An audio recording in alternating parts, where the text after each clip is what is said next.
আসসালামু আলাইকুম বন্ধুরা, আশা করি সকলে ভালো আছেন। কালকে কি এক কারণে কবুতরগুলো বাইরে রয়ে গেছে। এই যে দেখেন অন্যদিকের অবস্থা। তো রাত্রে কবুতরে যে সম্পূর্ণ ভিজা রয়েছে, কিছু কবুতর আমার ভিতরে ঢুকছিল।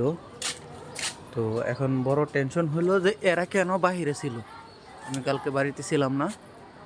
আহ, কোনো বিড়ালের আবার নতুন করে আক্রমণ হয়েছে কিনা বা এই হয়েছে কিনা, তো এই নিয়েও আমি একটা টেনশন আছে। দেখতেই পারতেছেন সারা রাত অনেক কুয়াশা পড়ছে, অনেক কিছু হয়েছে।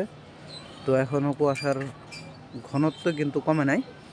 তো কবুতর সব ভিজে গেছে, সব কিছু হয়ে গেছে। তো কবুতরগুলো নামুক, তারপরে বাকি আপডেট জানিয়ে দেবো। সবাই ভালো থাকবেন।